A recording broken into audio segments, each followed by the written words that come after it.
નમસ્કાર, star India TV ન્યૂઝમાં આપનું હાર્દિક સ્વાગત છે। હું છું અમલતા ત્રિવેદી। આપ જોઈ રહ્યા છો સ્ટાર ઇન્ડિયા ટીવી ન્યૂઝ, સત્યની વાતે સત્યની સાથે। કલજીની સરસવાણી નજીક હિટ એન્ડ રન અકસ્માત, ટ્રક જપ્ત। જાલોદ પોલીસે ગણતરીના કલાકોમાં અકસ્માતગ્રસ્ત ટ્રક ઝડપી પાડી ચાલક ફરાર। જાલોદ નગરથી કલજીની સરસવાણી તરફ જતા રોડ પર રાજપુર ફાટા નજીક ટ્રક દ્વારા બાઇકને પાછળથી ટક્કર મારી ગંભીર હિટ એન્ડ રન અકસ્માત સર્જાયો હતો। हाल जालोद थी लઈને સુખસર સુધીનો જે સ્ટેટ હાઈવે જે રસ્તો છે ખખડધજ હાલતમાં છે। કોઈ પણ પ્રકારના ડિવાઈડર ત્યાં બનાવવામાં નથી આવ્યા, કોઈ પ્રકારના પટ્ટાઓ પણ ત્યાં નથી અને કોઈ દિશા સૂચક કોઈ પાટિયા પણ લગાવવામાં નથી આવ્યા।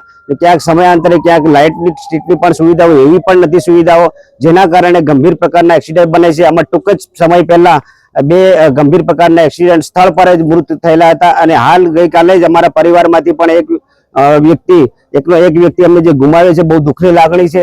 સરકારશ્રીને અમારી વિનંતી છે કે તાત્કાલિક ધોરણે આ રસ્તા ઉપર ધ્યાન કરવામાં આવે અને આવનાર સમયની અંદર કોઈ ગંભીર પ્રકારની બીજા અકસ્માત કે ગંભીર નહીં થાય એની અમારી વિનંતી છે। અનિલભાઈ ગરેશિયા। અકસ્માત બાદ ટ્રક ચાલક વાહન સાથે સ્થળ પરથી ફરાર થઈ ગયો હતો।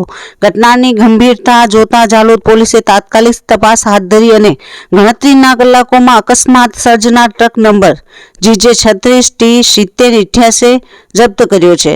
જો કે ટ્રક ચાલક હજુ પોલીસ પકડથી દૂર છે।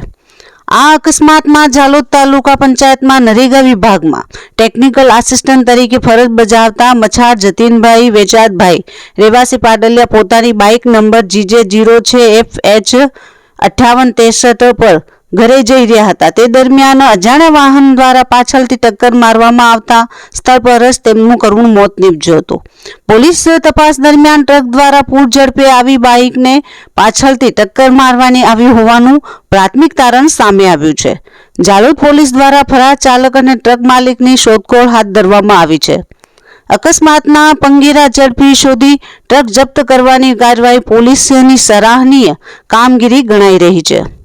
મૃતકના સગા સંબંધી અનિલ ગરાસિયાએ જણાવ્યું હતું કે કલજીની સરસવાણીથી સુખસર જતા માર્ગ પર અવારનવાર અકસ્માતો સર્જાય છે।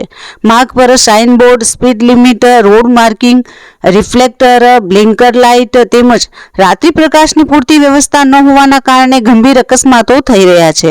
તેમને સરકાર અને સંબંધિત વિભાગોને માર્ગ સલામતી માટે તાત્કાલિક અને અસરકારક પગલાં લેવા માંગ કરી છે। Star India TV news Jhalod reporter Pankajbhai Pandit, જિલ્લા દાહોદ।